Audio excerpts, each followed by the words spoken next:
Salut à tous, on se retrouve aujourd'hui pour parler du Paris Saint-Germain ce dimanche 31 août et on commence directement les gars avec cette info, le maillot extérieur du PSG, non pas pour celui de cette saison, il a déjà été dévoilé, mais celui de la saison prochaine. Donc Nike donne déjà des infos, donc il pourrait être principalement de couleur blanc avec des touches argentées, donc écusson en dégradé. La caractéristique la plus remarquable serait un écusson dégradé mélangeant le bleu et le rouge. Voilà, un petit effet voilà, sur l'écusson du PSG. Donc à noter que la disponibilité, donc il sera disponible à partir de l'été 2026 et sera probablement utilisé pendant 2 saisons comme celui de la saison là actuelle et la saison dernière. Le maillot extérieur bien sûr c'est le même. Donc pour le prochain maillot les gars extérieur il sera également utilisé pour 2 saisons. Donc voilà, il devrait être de nouveau de couleur blanc. Comme j'ai dit avec cet écusson qui sera magnifique, en relief rouge et bleu. Donc voilà, concernant ce futur maillot extérieur et concernant le maillot domicile, les couleurs dominantes seront ces couleurs là.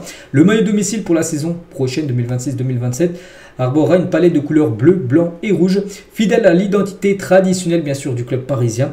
La couleur principale est le bleu Old Royal, une teinte légèrement plus claire que les maillots domicile récents. Le blanc joue un rôle plus important que le rouge dans les touches secondaires. Donc là il y aura beaucoup de bleu et de blanc et un peu moins de rouge, enfin c'est ce qui est dit là, actuellement. Donc disponible bien sûr, il sera disponible à partir de mai 2026 et sera certainement dévoilé lors des dernières rencontres de la saison bien sûr en Ligue 1. Donc voilà, concernant ces futurs maillots. On continue les gars, on va parler des clubs avec le salaire annuel moyen le plus élevé par joueur et on peut voir que le PSG n'est plus premier. Souvent Paris les gars était toujours premier de ce classement. En gros c'est les salaires les plus élevés. Et le PSG maintenant, parmi les grands clubs européens qui payent le mieux leurs joueurs, et ben le PSG est classé à la 5e position. C'est maintenant le Real Madrid qui présente un salaire annuel moyen de 11,2 millions d'euros par joueur pour la saison 2025-2026, un montant 60% supérieur à la plupart des autres grands clubs européens. Parce qu'avant que le PSG, avec les salaires de Mbappé, de Neymar, de Messi bien sûr, ça a dépassé bien sûr la moyenne, ça a dépassé 17-18 millions, donc le PSG était loin devant. Mais maintenant, vu que tous ces gros salaires ont quitté bien sûr l'équipe du PSG, bon il y a encore des beaux salaires bien sûr, comme Dembélé qui est le joueur le mieux payé, mais c'est plus des salaires exorbitants comme à l'époque de celui par exemple d'Mbappé qui touchait 3,7 millions quand même par mois, Mbappé du côté du PSG. Donc là pour l'instant c'est Ousmane qui doit toucher 1,3 par mois, donc il y a quand même une nette différence de niveau. Et ben c'est pour ça que le PSG maintenant le salaire moyen de 7 millions, voilà, donc il rentre on va dire dans le standard on va dire des autres grands clubs européens.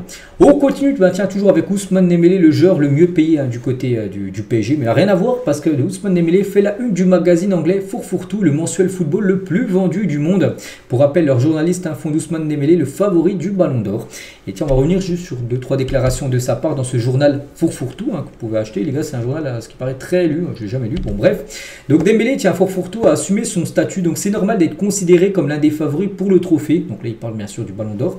Pour un trophée individuel, il n'y a rien de mieux pour un footballeur, a déclaré Ousmane Dembélé. Bien sûr, par rapport au Ballon d'Or, c'est vrai que c'est le Graal suprême pour un footballeur de remporter le Ballon d'Or. Ce qui dit de toi que tu es le meilleur joueur du monde sur l'année. Donc c'est le Saint Graal du football. Quand on voit toutes les légendes qui l'ont remporté, bien sûr, le Ballon d'Or, ils disent c'est exceptionnel. Les gens me voyaient et m'appelaient par mon nom en criant Ballon d'Or, donc Ousmane, voilà, Ballon d'Or.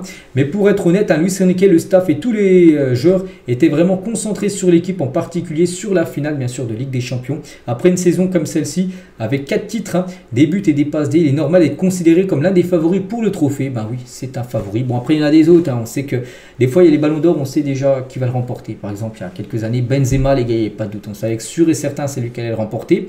Donc là, pour cette année, oui, il y a plusieurs noms qui peuvent le gagner. Donc il y a lui, bien sûr, il y a Hakimi du côté du PSG. On sait qu'il y a l'Espagnol Lamine Yamal aussi qui peut prétendre à le remporter. On espère que ce soit un Parisien, que ce soit Hakimi ou Dembélé, peu importe, mais on veut que ce soit un joueur du PSG.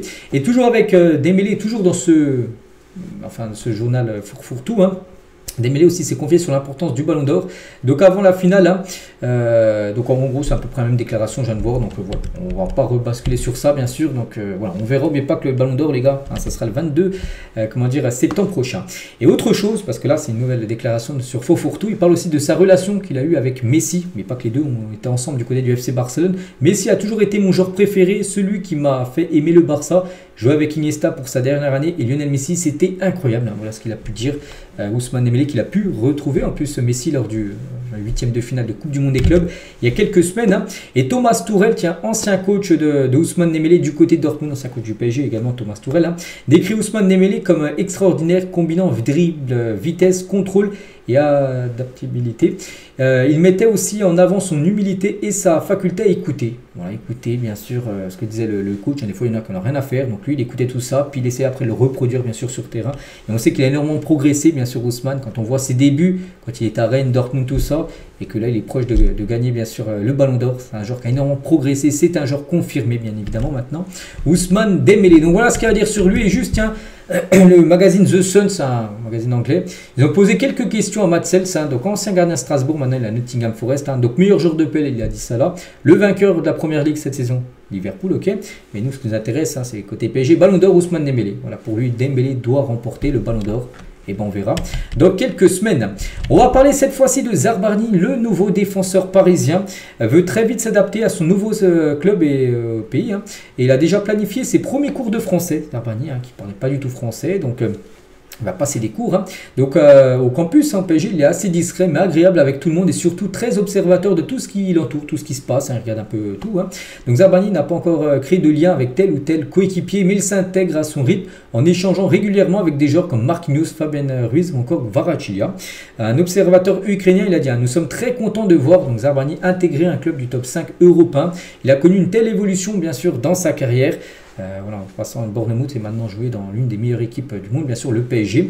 Donc du côté de l'Ukraine, ils sont très fiers bien sûr qu'un Ukrainien, en plus c'est le premier joueur ukrainien de l'histoire, évolue du côté du PSG. Donc c'est très positif qu'un joueur ukrainien fasse maintenant partie de l'équipe qui a remporté la Ligue des Champions. Il n'y a pas assez de joueurs ukrainiens dans les grands clubs européens. Pour nous, c'est un énorme événement qu'il signe au PSG, c'est sensationnel. Nous espérons qu'il aura une très belle carrière, on espère aussi. Désormais, on va suivre beaucoup plus le championnat français. Voilà, en Ukraine, on va plus suivre le championnat français vu qu'il y a bien sûr, Zabarnyi un peu à l'image aussi des Géorgiens avec Kvaratskhelia. Et c'est pour ça qu'il y en a beaucoup maintenant qui s'intéressent à la Ligue 1 parce que Kvaratskhelia joue bien sûr du côté du championnat français. Donc après, il faut le savoir, il ne parle pas beaucoup avec la presse, mais quand il prend la parole, c'est comme un chef d'État. Il a une parole sage, très intelligente. Voilà, les infos en plus concernant le nouveau défenseur, bien sûr, parisien. On continue les gars avec Chiara Pastore, c'est la femme de Javier Pastore, ancien joueur bien sûr, Javier Pastore. Et elle a dit, donc l'une des plus grandes émotions de Javier, je pense que c'est ses adieux au Parc des Princes. Il avait des larmes aux yeux, j'ai senti qu'il avait vraiment vécu le moment. Voilà, l'amour des supporters, dire au revoir à Nasser, aux employés du stade et du club, c'était un grand moment d'émotion, bien sûr, quand Javier fait des adieux aux supporters. Donc depuis, n'oubliez pas qu'il a pris sa retraite, mais il est souvent là, les gars. Il est pratiquement même tout le temps au Parc des Princes. Bien sûr, Javier Pastore est encore très attaché, bien sûr, à l'équipe parisienne et les supporters aiment, bien sûr, Pastore. Et toujours avec la femme de Javier Pastore, donc Chiara Pastore, dans son cœur, je pense que Javier a envie de revenir au PSG. Il a compris que sa carrière était terminée, il se prépare à changer de costume. Je le verrai bien dirigeant. Voilà, après, on ne sait pas. Imaginez peut-être un rôle de directeur sportif, un rôle d'entraîneur s'il passe ses diplômes. Pour l'instant, il n'a passé aucun diplôme. Mais voilà, en gros, il aimerait revenir, peu importe le poste, mais il aimerait retravailler du côté du PSG, bien sûr. Enfin, Pastore. Et pour finir, tiens, toujours avec Pastore, toujours avec sa femme, Chiara Pastore, notre fils Santiago est un Parisien. Le PSG est son club de cœur, c'est un vrai supporter. Quand nous sommes à l'étranger, il est capable de se lever la nuit pour voir les résultats du match de la veille. Il veut toujours que je lui dise qui a marqué. Il aime porter son maillot pour aller à l'école, son maillot du PSG. Ses amis sont tous fans de Madrid ou de l'Atlético. Lui est fier de représenter le PSG. Donc il vit à Madrid, comme la famille Pastore. Donc voilà. Voilà en gros ce qu'il y a à dire, bien sûr, sur la famille Pastore, toujours très très attachée, bien sûr, au PSG. Donc voilà ce qu'il y a à dire aujourd'hui. J'espère que ça vous a plu. On se retrouve demain, bien sûr, et demain on fera le débrief, bien sûr, du match d'hier, comme d'habitude le lundi. Donc moi je vous souhaite un bon dimanche et à demain.